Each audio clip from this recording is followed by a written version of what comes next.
Please be seated. I may have told this story before, but it's a good enough story we're telling twice.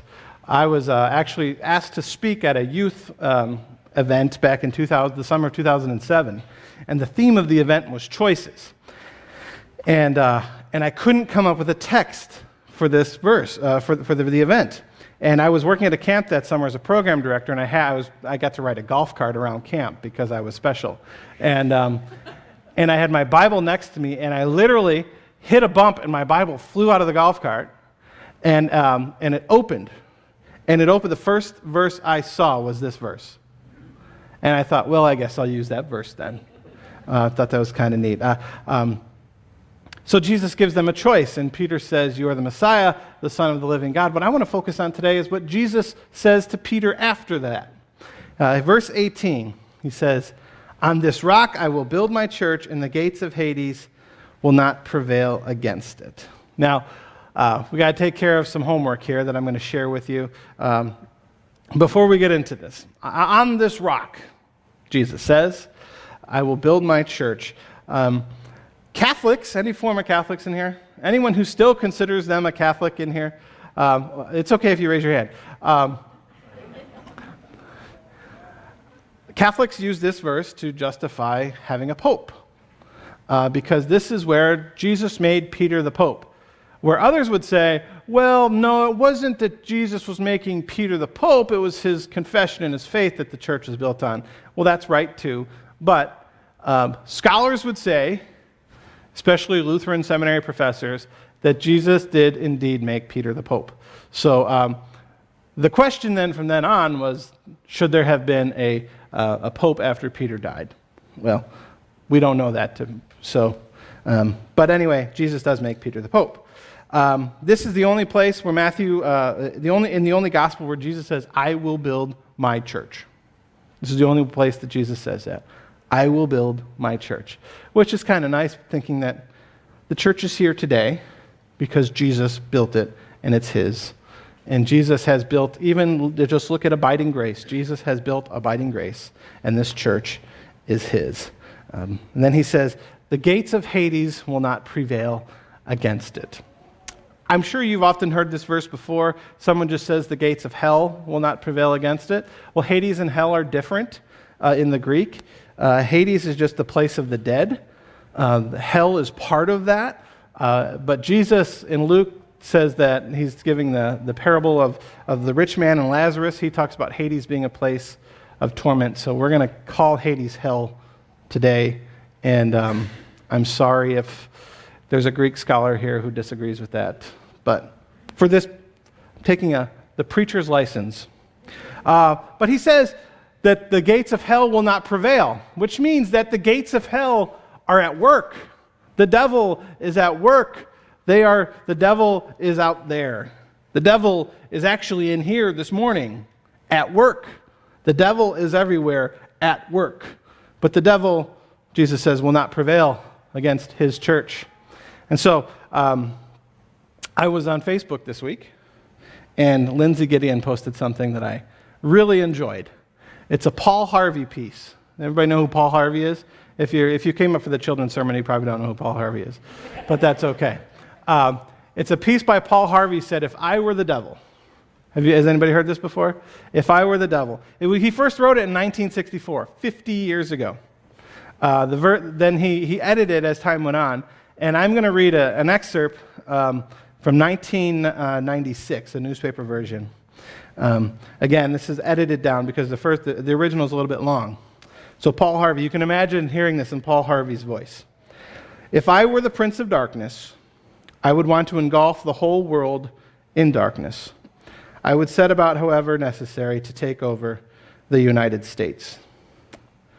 With the wisdom of a serpent, I would whisper to you as I whispered to Eve, 'Do as you please.' To the young, I would whisper that the Bible is a myth. I would convince the children that man created God instead of the other way around. And the old I would teach to pray after me, 'Our Father who art in Washington.' If I were the devil, I'd soon have families at war with themselves, churches at war with themselves, and nations at war with themselves, until each in its turn was consumed. And with the promises of higher ratings, I'd have mesmerizing media fanning the flames.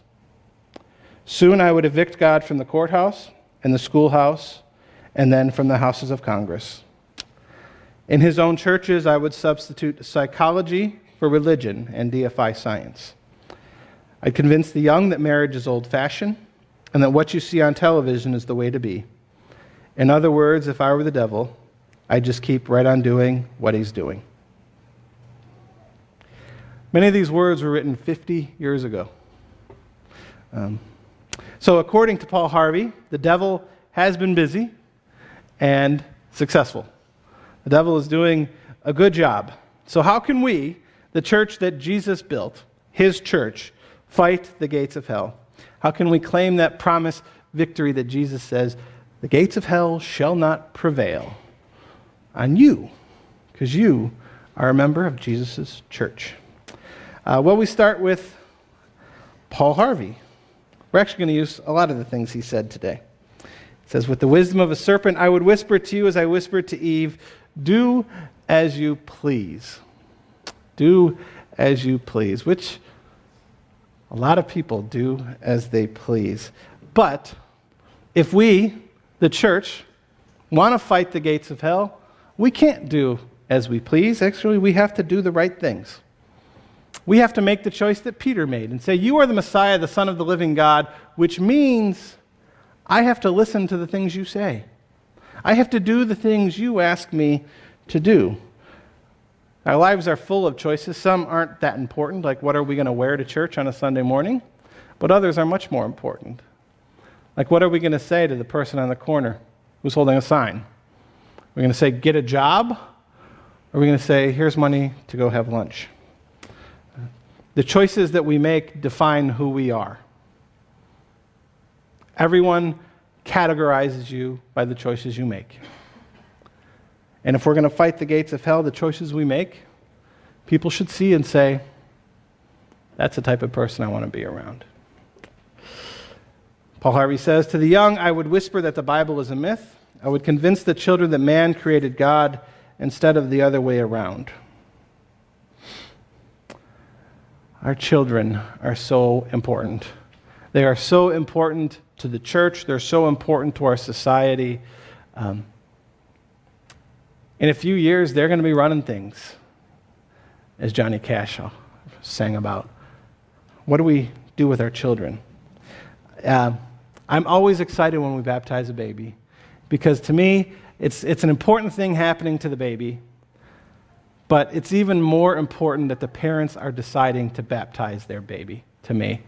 It means that parents are saying, this faith that has gotten me this far in life, I want to pass on to my child. And I'm going to promise to pass this faith on to my child.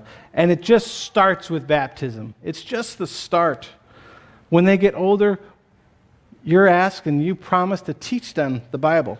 And I realize that we're all not experts of the Bible. Reading the Bible leads to a lot of questions, but there's some things we can teach our children. The 10 Commandments. You don't need to be an expert to teach the 10 Commandments. But for the things you don't understand, that's why we're here. That's why you have a pastor. Part of our role as pastors is theologian in residence, meaning that when you come to a question that you can't figure out, ask your pastor. And your pastor may not know off the top of his head, so give him some time. Questions are best asked in emails so that I can read them and respond hours later. But the important thing is you're asking questions. Encourage your children to ask questions.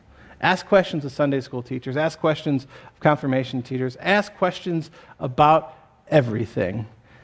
We may not have the answers to all the questions, but as long as we're asking the questions, we're heading in the right direction. Paul Harvey said, and the old I would teach to pray after me, Our Father, which art in Washington, which I heard a few chuckles at. To me, this is a statement of misplaced hope, if anything. No amens? I figured I'd get a couple on that one. We misplace our hope all the time. We can misplace it by placing it in Washington and the government of the United States of America. We misplace our hope when we work for a good company, money in the bank, our health, we have a loving spouse. All those things, though, can go away in an instant. That's what Isaiah was writing about, writing about today, that even the earth itself, the thing that we take most for granted, is going to wear out. It's going to go away. Everything in our life is going to wear out. It's going to go away. At some point in time, that job we have, we're not going to have anymore. It's either going to go away or we're going to retire. At some point in time, that health we have is going to dwindle. At some point in time, we may lose the one we love the most. But Isaiah says God is eternal. God is forever. And God is for you. On Christ, the solid rock I stand, because everything else is sinking sand. Not to say that we shouldn't appreciate the people we have in our lives and the things we have in our lives, but we appreciate them because God has given them to us. And the moment we lose sight of that, comes scary. Paul Harvey says, if I were the devil, I'd soon have families at war with themselves, churches at war with themselves, nations at war with themselves, until each in turn was consumed, and with the promises of higher ratings, I'd have mesmerizing media fanning the flames. I've come to a conclusion. I don't know if it's right or not, but I think it is. I think we're addicted to what we hate. If we hate something, we love to talk about it. We love to talk to others that hate it too. Say, did you hear about that?